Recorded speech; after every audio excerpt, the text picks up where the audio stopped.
어제 요절의 말씀이 1절이었죠. 135편 1절 같이 고백합니다. 할렐루야, 여호와의 이름을 찬송하라. 여호와의 종들아 찬송하라. 아침에 일어나서 어떻게 하라고 그랬죠? 어떻게? 손 들고 할렐루야. 다시 한번 시작. 할렐루야 하면서 뒤로 쫙 이렇게 좀 어깨를 기지개를 펴시고 내리면서 아멘. 그래요. 그래서 136편은 우리 같이 이제 그렇게 읽은 것처럼 제사장이 앞에 있는 부분을 크게 외치면 뒤에 있는 부분을 백성들이 그 인자하심에 야만미로다. 성경을 구어체로 읽어야 훨씬 더 맛이 있습니다. 성경을 그냥 쭉 이렇게 그 서술 형식으로 성경을 읽으면 성경에 대한 맛이 조금 떨어져요. 구어체라고 하는 것은 거기에 맞게끔 높일 때는 소리를 높이고 줄일 때는 좀 줄이고 크게 할 때는 크게 하고 막 그런 식으로 성경을 읽어야 훨씬 더 맛이 있습니다. 오늘 여기 보시면은 하나님께 감사하라, 감사를 드리는데 감사에 대해서 1절부터 마지막 절까지 계속 감사하라, 감사하라, 감사하라, 감사하라. 근데 감사를 누구에게 하느냐면 1절에 보시면 누구에게 해요? 하나님께 감사해요. 여러분, 감사해야 할 첫 번째 대상은 하나님이세요. 우리가 하나님에게 감사하면 그 다음에 그 감사가 흘러오는 거예요. 그래서 하나님에게 감사를 충만히 하는 감사의 영성이 살아있는 사람은 부모에게도 감사할 수 있고 이웃에게 감사할 수도 있고 친구에게 감사할 수도 있고 또 나에 대해서도 감사할 수 있어요. 그런데 하나님에 대한 감사 영성이 살아있지 않으면 그때부터 그 감사가 내 속에서 흘러나오질 않습니다. 여러분, 감사가 없는 자리에 거기에 자리를 차지하고 있는 것은 딱 하나밖에 없습니다. 뭐예요? 불평하고 원망하고 그거밖에 차지할 게 없어요. 그래서 성경은 억지로 어떻게 해서라도 하나님 앞에 감사하고, 왜요? 생각하면 생각할수록 감사하지 않는 것이 없습니다. 이것도 감사하고 저것도 감사하고. 오늘 보시면은 왜 하나님 앞에 감사를 해야 하느냐, 세 가지 내용 때문에 하나님께 감사를 하는 거예요. 첫째로 우리가 믿는 하나님이 유일하신 하나님이기 때문에 그 하나님 앞에 감사하라, 그거예요. 그것이 바로 1절에서 4절까지입니다.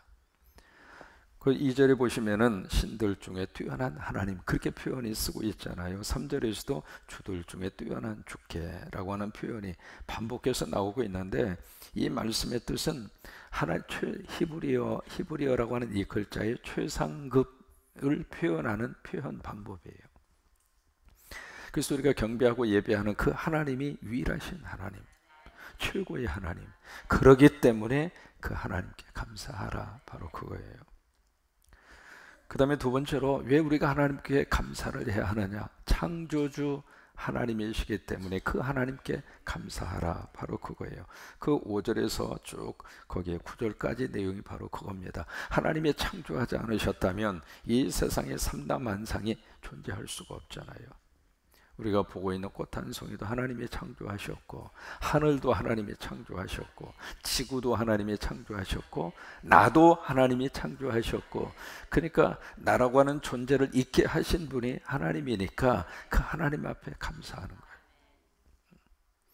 그래서 여기에 9, 9, 절절 쭉 해서 그 내용이 5절 이하에 보시면은 하늘을 지으신 이, 땅을 물 위에 펴신 이, 큰 빛을 지으신 이, 해로 낮을 주관하게 하신 분, 달과 별들로 밤을 주관하게 하신 분, 이게 다 그 내용들입니다.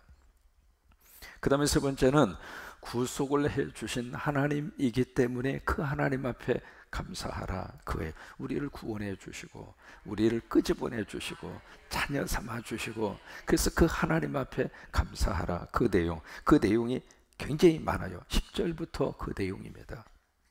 10절을 보시면은 애굽의 장자를 치신 이, 애굽의 장자를 치고 그 백성을 애굽에서 끄집어내 주셨잖아요. 그러면서 이제 11절에 이스라엘을 그들 중에서 인도하여 내어 주시고, 강한 손과 펴신 팔로 인도하여 내주셔서 홍해를 가르게 하시고, 그래서 그 홍해를 통과해서 통과하게 하시고, 그 다음에 바로와 그의 군대를 홍해에 완전히 수장을 시키시고, 그래서 이스라엘 백성들을 결국 적과 꿀에는 가나안 땅으로 인도해 주신, 구원해 주신 그 하나님, 그러기 때문에 그 하나님 앞에 감사하라라고 하는 거예요. 25절을 보시면은 그 말씀이 고백이 되어져 있습니다. 25절을 보시면 모든 육체에게 뭘 주셔요? 예. 여러분, 먹을 것을 누가 주시는가? 하나님이 주신다는 거예요. 내가 수고해서 내가 돈을 벌어서 내가 물건을 사서 먹는 것이 내 생각일지 모르지만 그것까지라도 하나님이 주셔야 가능하다고 하는 거예요. 그래서 먹을 때마다 하나님 앞에 기도하고 감사하고 이제 그런 내용으로 되어져 있거든요. 그래서 가장 마지막 절에 이것을 다 통틀어서 26절에 보시면 누구께? 하늘의 하나님께 뭐 해라? 감사해라. 그러면서 계속 반복해서 나오는 구절이 있죠. 그 인자하심이 영원하미로다. 그렇게 한번 읽어보세요. 그 인자하심이 영원이라는 단어는 길게 할수록 더 영원하고 더 가까이 드는 거예요. 그 인자하심이 영원하미로다. 여기 인자라고 하는 이 단어를 해석을 해야 할 필요가 있습니다. 이 인자라고 하는 말을 히브리어로 헤세드라고 합니다. 좀 들어보셨나 모르겠습니다. 한번 해보실까요? 헤세드. 헤세드. 찬양단 이름 가운데 헤세드 찬양단, 선교단 그런 이름을 좀 갖다가 붙이잖아요. 여기서 인자라고 하는 말이 그 히브리어 헤세드라고 하는 그 말입니다. 그 헤세드라고 하는 말을 성경에 여러 가지로 번역을 해요. 자비라고 그렇게 번역을 하기도 하고, 또 여기서 본문에서처럼 인자라고 그렇게 번역을 하기도 하고, 또 하나 선대라고 하는 말로 번역하기도 하고, 또 하나는 은혜 또는 은총이라고 하는 말로 번역을 하기도 합니다. 소개해드린 그런 모든 단어들이 모두가 다 히브리어로 말을 하면 똑같은 단어입니다. 헤세드라고 하는 말이에요. 이 헤세드라고 하는 말은 세 가지의 뜻을 가지고 있거든요. 첫째, 우리에게 향하신 하나님의 사랑이 헤세드입니다. 그러니까 나를 하나님이 사랑하시는데 어떻게 사랑을 하시는가? 헤세드로 사랑하신다고 하는 거예요. 이 헤세드라고 하는 말을 신약으로 가서 보시면 신약의 헬라어로는 아가페입니다. 아가페라고 하면 조금 더 이제 조금 이해가 되시려고 생각을 하는데, 아무 조건 없이 그냥 무조건적으로 그냥 사랑하고 감싸 안아 주시는 것, 그것을 가리켜서 아가페라고 그래요. 어떤 거기에는 아무 조건이 들어가 있지 않습니다. 당신이 이렇게 하면 내가 이렇게 하겠습니다. 그것은 아가페 사랑이 아닙니다. 그냥 무조건적으로 그냥 쏟아 부어 주시는 사랑, 그게 이제 아가페라고 하는 사랑의 뜻인데, 십자가 사랑이 바로 그 사랑입니다. 십자가로 우리를 감싸 안아 주시고, 십자가로 우리를 용서하고, 십자가로 우리를 하나님의 귀한 자녀로 삼아 주실 때 거기에 다른 거 요구하지 않아요. 그냥 믿음으로 오면 갖다 쏟아 부어 주신단 말이에요. 그러니까 우리를 향하신 하나님의 그 사랑을 히브리어로는 헤세드, 헬라어로는 아가페, 그렇게 표현을 하는 거예요. 그 다음에 두 번째는 하나님께서 우리에게 요구하시는 사랑이 바로 뭐냐면 헤세드입니다. 그것을 하나님이 요구를 해요. 호세아 6장 6절에 보시면은 그 내용이 그대로 소개가 되어져 있습니다. 호세아 6장 6절입니다. 하나님이 내게 요구하시는 것, 그거예요. 그게 이제 거기에 나와져 있는데, 나는 인애를 원하고, 그 인애라고 하는 말이 히브리어로 헤세드입니다.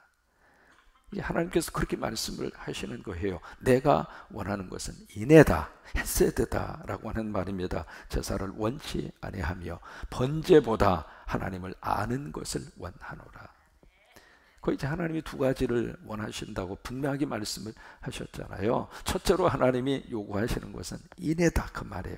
헤세드라 그 말이에요. 그러니까 우리가 하나님 앞에 드릴 것도 헤세드예요. 헤세드.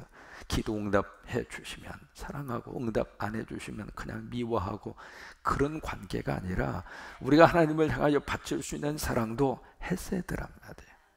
그냥 하나님 앞에, 여러분 자식이 부모를 사랑할 때에도 부모가 주면 사랑하고, 부모가 아무것도 안 주면 사랑 안 하고, 그건 헤세드의 사랑이 아닙니다. 조건적인 인간적인 사랑일 뿐이죠. 그러니까 하나님이 요구하신, 우리들에게 요구하시는 것도 그런 사랑이에요. 그것을 하나님이 요구를 하시는 거예요. 그 다음에 세 번째로 우리가 이웃에게 해줘야 할 것도 헤세드라고 하는 거예요. 이게 참 쉽지 않는 사랑입니다. 모든 인간관계 속에서 이 헤세드의 사랑으로 이웃을 사랑하고 그리고 형제를 사랑하고, 이게 하나님께서 우리 이웃을 향하여 우리 성도들이 해야 할 사랑의 그런 모습이에요. 그게 바로 어디에 기록이 되어야 되냐면 룻기 2장입니다. 룻기 2장 20절에 가서 보시면은 시어머니 나오미가 보아스를 자기 며느리에게 소개를 합니다. 룻기 2장 22절에서 소개를 하면서 그 보아스, 그분이 어떤 사람인가라고 하는 것을 소개를 하면서 하는 말이, 그분은 살아있는 자나 죽은 자에게 은혜를 베풀기를 그치지 아니하는 자다. 보아스를 그렇게 소개하는데, 그 보아스를 소개하면서 그 은혜라고 하는 말을 거기서 쓰고 있거든요. 그 은혜라고 하는 말이 뭐냐면 헤세드입니다. 헤세드. 그래서 이 헤세드에서 세 가지의 내용이 성경에 그렇게 기록이 되어져 있는 거예요. 첫째로 하나님이 우리에게 쏟아 부어 주시는 사랑이 크게 헤세드. 우리가 하나님을 사랑하는 것이 크게, 우리가 이웃을 사랑하는 사랑의 모습도 헤세드란 말이에요. 여러분, 헤세드로 사랑하면 거기가 천국입니다. 오늘 우리가 우리 선교협력교회 이번에 30교회를 우리가 품기 시작합니다. 그러니까 30개 교회로 그치지 않고 계속해서 이제 30개 교회가 60개 교회로, 60개 교회가 100개 교회로 이렇게 자꾸 이렇게 늘어났으면 좋겠어요. 지금 이렇게 주변에서 보면 참 힘들고 어렵게 사역을 하고 교회를 유지하고 교회가 세워져 있는 교회가 너무 많습니다. 멀리 갈 필요 없이 군산 시내도 마찬가지고요. 우리가 속해져 있는 노회, 군산 노회 안에 교회가 81개 교회입니다. 81개 교회 중에서 자립할 수 있는 가능성과 그런 능력 있는 교회가 사실은 그렇게 많지 않습니다. 그렇다면 하나님 우리 성광교회에 성도들을 보내주시고 성도들이 오셔서 열심으로 하나님 앞에 피땀 흘린 헌금을 하고, 그러면 성도들이 와서 그리고 헌금을 바친 그것을 어떻게 써야 할까 기도하면서, 그래서 우리가 흘러보내자는 거예요. 흘러보내는데 거기에 조건이 들어가면 헤세드가 아닙니다. 그냥 예수님의 이름으로 주는 거예요. 예수님의 이름으로 이렇게 물질도 드리고, 예수님의 이름으로 한 달에 한 번씩 그 교회 방문해서 같이 기도하고 같이 예배도 드리고. 왜? 가보지 않으면 몰라요. 그런 교회가 어떤 상황과 형편 속에서 이 교회가 세워져 있고, 지금 농어촌 교회는 어떻게 해볼 수 없을 정도로 그 목사님들이 게으른 게 아닙니다. 목사님 나름대로 어떻게 열심히 노력하고 나름대로 그냥 헌신하고, 그래도 농촌에 있는 이 인구 자체가 갈수록 사라지니까 방법이 없는 거예요. 여러분, 그렇다고 교회 다 문 닫겠어요? 한 영혼이 세상 천하보다도 귀해요? 덜해요? 그러면 세상 모든 것을 다 투자해서 한 사람이라도 생명을 건진다면 해야 해요? 하지 말아야 돼요? 성서적으로 해야 된단 말이에요. 왜요? 한 생명의 가치가 천하보다도 귀하다고 말씀을 하셨으니까. 근데 그 천하보다 귀한 생명을 위해서 거기에 어렵지만은 거기서 목회자가 필요하고, 거기서 사역자가 필요하고, 거기에 교회가 필요하고. 그래서 앞으로 우리가 이 사역을 감당할 때 첫째, 교만 안 했으면 좋겠어요. 내 주머니 열어서 내가 지금 주고 있는 거 아니잖아요. 절대로 그런 생각 갖지 말고, 우리는 능력이 있고 우리는 돈이 있으니까 당신들 우리 앞에 굽신대면 우리가 그냥 주고, 그런 식으로 절대 하나님 앞에 복 받을 태도가 아닙니다. 절대 교만하지 마. 우리 섬길 수 있는 그런 기회를 주셔서 감사하고, 섬길 수 있는 물질을 성도들이 헌금해 주어서 감사하고, 다 여러분들이 헌금하신 물질 아닙니까? 뭐 차상령이가 돈 벌어 가지고 갖다 주는 거예요? 아니잖아요. 그러니까 말 그대로 그냥 헤세드로 아멘. 헤세드로 했으면 좋겠어요. 오늘 말씀, 그래서 오늘 말씀 묵상하면서 참 하나님의 때에 맞게끔 이 말씀을 우리 교회에 주시는구나 라고 하는 그런 생각을 하게 됩니다. 그러니까 하나님이 우리에게 주시는 것도 헤세드고, 우리가 하나님을 사랑하는 것도 헤세드고, 거기다 자꾸 막 조건 붙이지 말고, 하나님이 이 병 치료해 주시면 사랑하고, 치료 안 해 주시면 나 하나님 떠나겠고. 어렸을 때는 그런 마음이 있어요. 애기 시절에는 철저하게 부모와의 관계 속에서 자꾸 자기 조건 내세웁니다. 엄마가 이거 해주면 할게. 어렸을 때는 그래요. 신앙이 어린 시절, 유아기 시절에는 그런 생각을 가지는 것도 그것도 있을 수 있는 이야기죠. 근데 이게 믿음이 자라서 장성한 사람이 되었어도 자꾸 하나님하고 자꾸 딜을 하려고 그래요. 하나님하고 자꾸 조건을 제시하고 그 조건을 해주면 내가 예수 믿고 교회 나가고, 조건을 안 해주면은 그냥 뒤돌아서고, 그러지 말라고 하는 거예요. 우리 하나님 앞에 드리는 사랑도 헤세드로 드려. 헤세드로. 또 우리가 누구를 사랑할 때에도 헤세드로 사랑을 하고, 특히 남편이 아내 사랑할 때도 조건 붙이지 말고, 아내가 남편을 사랑할 때도 조건 붙이지 말고, 서로 간의 사랑을 할 때에도 그런 헤세드로 사랑하라. 그것이 오늘 이 시편 136편을 통해서 주시는 하나님의 귀한 말씀의 음성입니다. 이렇게 한번 비유를 들어볼까요? 2011년 11월 미국의 아이다호라고 하는 주가 있습니다. 감자 생산으로 유명한 그런 주예요. 거기 낸시라고 하는 한 여성분이 몸에 좀 이상이 있어서 병원에 가서 진찰을 받아보니까 뇌종양 사기입니다. 근데 그것과 더불어서 그 다음에 뭘 알았느냐면 자기 몸에 아기가 있다고 하는 것을 발견합니다. 두 가지의 것이 거의 동시에 발견이 됐어요. 그래서 그 문제를 놓고 남자친구하고 고민에 빠졌습니다. 지금 뇌종양 4기, 이거 항암치료 들어가지 않으면 죽거든요. 곧바로 이제 항암치료에 들어가야 되는데, 항암치료에 들어가면 몸속에 있는 아기를 유산시키고 죽여야 되고, 만약에 아기를 살리고 그 아기를 출산할 마음이 있으면 항암치료를 거부해야 되고, 이 두 가지 양갈래 속에서 어떻게 해야 돼요? 그래서 낸시라고 하는 이 여자는 기도하는 가운데, 그래, 이 생명 하나님이 주신 생명이다. 그래서 아기를 선택을 합니다. 아기를 선택을 하고 항암 치료를 거부합니다. 그래서 자기 몸속에 자라고 있는 암과 큰 사투를 벌이면서 결국 10달 후에 아주 건강한 남자아이를 출산을 해요. 그러고 나서 그 아기를 딱 끌어안고 낸시가 그렇게 얘기합니다. 그래, 나는 해냈어. 나는 해냈어. 그 이야기를 해요. 그리고 그 아기를 낳고 나서 12일 후에 그 낸시라고 하는 사람이 세상을 떠납니다. 지금 그 아기는 그 아이다호의 할아버지 집에서 지금 자라고 있어요. 근데 그 아기는 지금 자기가 어떻게 돼서 이 세상에 태어났는지 몰라요. 어머니가 그 희생을 통해서, 어머니가 그 사랑을 통해서 이 아이가 태어났다고 하는 사실을 아기가 아직 몰라요. 그 할아버지 밑에서 지금 자라고 있거든요. 그 기사를 이렇게 보면서 그런 생각이 듭니다. 하나님이 우리에게 주시는 사랑은 그 사랑보다도 훨씬 더 커요. 아니, 그 이상입니다. 근데 우리가 몰라요.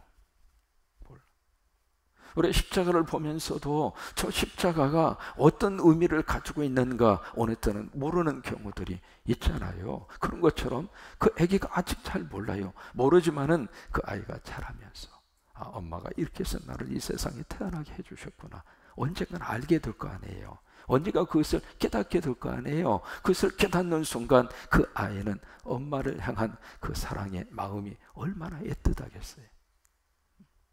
그래요. 우리가 하나님 앞에 감사해요. 감사하는 그 이유 여러 가지로 우리가 할 수 있습니다만은 여기 세 가지 내용, 우리가 믿는 하나님, 그 하나님이 유일하신 분이기 때문에, 그 하나님이 세상을 창조해 주셨기 때문에, 그리고 그 하나님이 우리를 구원해 주셨기 때문에 그 하나님 앞에 감사하는데, 더 나아가서 그 하나님의 사랑이 헤세드이기 때문에, 그래서 감사하네요. 그래서 감사하네요. 오늘 하루 저와 여러분 속에 이 감사가 풍성해졌으면 좋겠어요. 힘들 때에도 그저 하나님 감사해요. 그리고 어려움이 있을 때에도 그저 하나님 감사해요. 후르시초프라고 하는 사람이 미국을 방문합니다. 오래된 이야기죠. 미국을 쭉 그 당시 상당히 오랫동안 이분이 미국 여행을 하셨더라고요. 거의 한 달 이상을 후르시초프가 미국 구석구석을 쭉 이렇게 다녔는데, 그러고 나서 이 후르시초프가 뭐라고 이야기했느냐면, 미국이 잘 사는 이유를 내가 알겠다고. 그러면서 이제 두 가지를 들어요. 첫째로 미국이 잘 살게 되는 이유, 첫째, 미국의 교통망, 도로 시스템, 이것을 보고 후르시초프가 이것 때문에 미국이 잘 사는구나. 도로가 완전히 남북 동서로 쫙쫙 이렇게 막 기가 막히게 도로 시스템이 그렇게 잘 되어 있어요. 이제 그것 때문에 이제 후르시초프가 놀라고, 두 번째는 미국이 이렇게 행복하고 선진국이 되는 이유 중에 하나가 감사합니다. 그렇게 자연스럽게 하는 거예요. 심지어 아니라고 하면서도 감사합니다 그러더라는 거예요. 거부하면서도 감사합니다. 그게 바로 뭐냐면 no thank you예요. no라고 하는 말은 거부하는 거거든요. 아니라고 하는 것이거든요. 아니라고 하면서도 thank you 하는 거예요. 고맙습니다 하는 거예요. 여러분 지금 그걸 우리말로 이렇게 옮기면은 우리는 그런 표현 잘 못 씁니다. 아니에요 그러면서 감사해요. 이게 지금 말이 되느냐고요. 근데 미국 사람들은 그게 자연스럽게 하는 거예요. No, thank you. 그래서 이것 때문에 미국이 잘 살고 선진국이 되는구나. 영적으로 우리가 영적인 어떤 선진국의 대열에 들기 위해서는 계속 우리 하나님 앞에 감사가 더 풍성해졌을 때, 그때 우리가 영적으로도 성숙하고, 그리고 멋진 영적 선진국을 이루어갈 수 있는 하나님의 백성으로 그렇게 살아갈 수 있어요. 그 은혜가 여러분 속에 넘치기를 주의 이름으로 축원합니다. 요절 말씀 1절입니다. 여호와께 감사하라. 그 뒷부분을 그는 선하심이야, 그 인자심이 영원함이로다. 구어체로 그렇게 같이 한번 읽어요. 여호와께 감사하라.